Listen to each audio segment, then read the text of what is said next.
Assalamualaikum warahmatullahi wabarakatuh.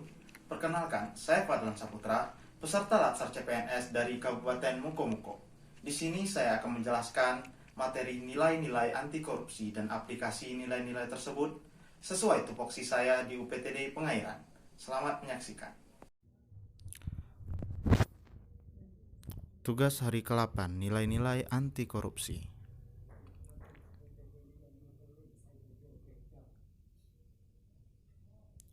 Pengertian korupsi asal kata dari bahasa Latin corruptio atau corruptus. Dari bahasa Belanda, itulah turun ke bahasa Indonesia menjadi korupsi. Arti harfiah kata tersebut ialah kebusukan, keburukan, kebejatan, ketidakjujuran, dapat disuap, tidak bermoral.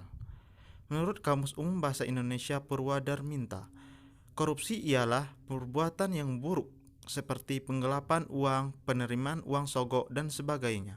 Di Malaysia dipakai istilah rasuah yang diambil dari bahasa Arab riswah yang sama artinya dengan korupsi.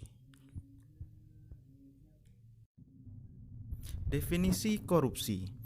Pengertian korupsi menurut Undang-Undang Nomor 20 Tahun 2001 adalah tindakan melawan hukum dengan maksud memperkaya diri sendiri, orang lain, atau korupsi yang berakibat merugikan negara atau perekonomian negara. 7 bentuk korupsi. Yang pertama, kerugian keuangan negara. Kerugian negara adalah hilangnya uang atau barang milik negara yang disebabkan oleh adanya korupsi. Kedua, suap menyuap. Suap menyuap adalah pemberian uang dan sebagainya kepada petugas dengan harapan mendapatkan kemudahan dalam suatu urusan. Yang ketiga, pemerasan. Pemerasan adalah di mana seorang individu memperoleh uang, barang, atau jasa atau perilaku yang diinginkan dari orang lain dengan mengancam atau menimbulkan kerugian bagi diri korban, properti, atau reputasi. Keempat, perbuatan curang.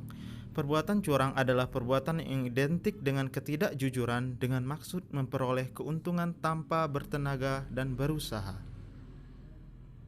Kelima, penggelapan dalam jabatan. Penggelapan dalam jabatan adalah penyalahgunaan hak atau wewenang.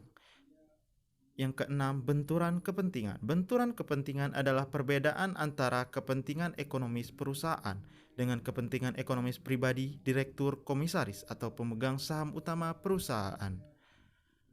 Yang ketujuh, gratifikasi. Gratifikasi adalah pemberian dalam arti luas, yakni meliputi pemberian biaya tambahan atau fee, uang, barang, rabat, komisi, pinjaman tanpa bunga, fasilitas penginapan, dan sebagainya. Dampak-dampak korupsi. A. Dampak ekonomi. 1. Lesunya pertumbuhan ekonomi dan investasi. 2. Penurunan produktivitas. 3. Rendahnya kualitas barang dan jasa bagi publik. 4. Menurunnya pendapatan negara dari sektor pajak. 5. Meningkatnya hutang negara. B. Dampak sosial dan kemiskinan masyarakat. 1. Mahalnya harga jasa dan pelayanan publik. 2. Pengentasan kemiskinan berjalan lambat.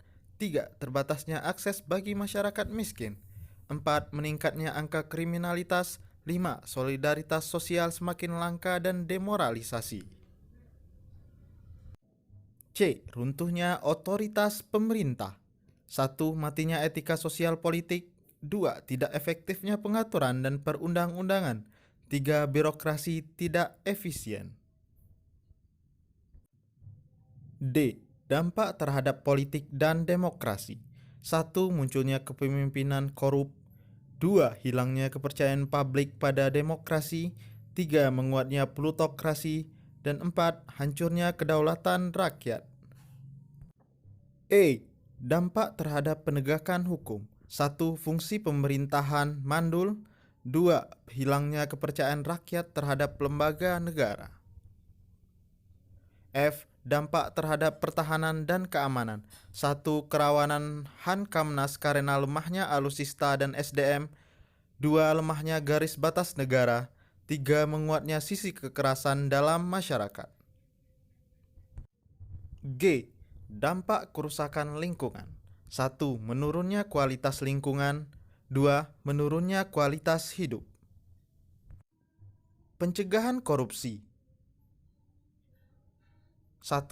Perbaikan sistem, diantaranya peraturan perundang-undangan, reformasi birokrasi, menegakkan etika profesi dan tata tertib lembaga, dan penerapan prinsip good governance. 2. Perbaikan manusia, diantaranya memperbaiki moral, meningkatkan kesadaran hukum, mengentaskan kemiskinan, dan memilih pemimpin yang bersih, jujur, dan anti korupsi.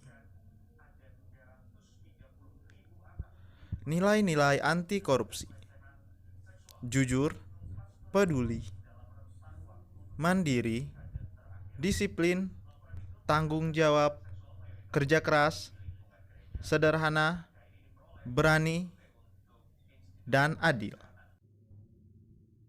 Aplikasi nilai-nilai anti korupsi sesuai tupoksi. Nilai pertama, jujur.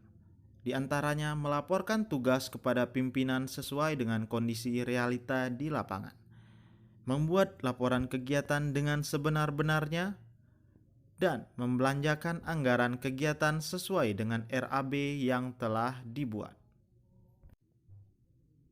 Nilai kedua yaitu peduli.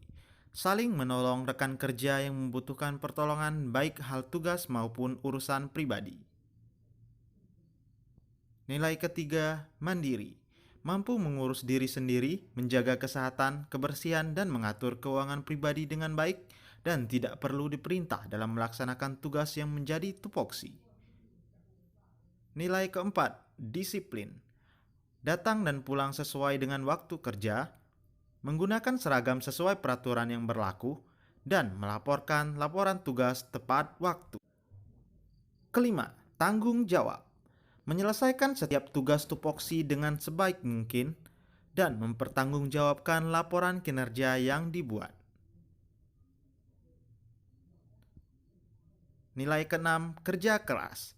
Di antaranya berusaha terus meningkatkan kemampuan dalam melaksanakan tupoksi, belajar menggunakan sistem terupdate untuk melaksanakan tugas.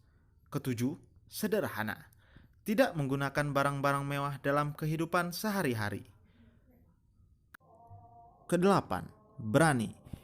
Menegur rekan kerja ataupun pimpinan yang melakukan perbuatan menyimpang, memberi peringatan kepada kontraktor yang menyalahi kontrak yang disepakati, mengemukakan pendapat yang dapat membantu kegiatan. Dan kesembilan, adil, melayani masyarakat, dalam hal ini P3A, petani pemakai air dengan merata tanpa ada perbedaan. Terima kasih telah menonton.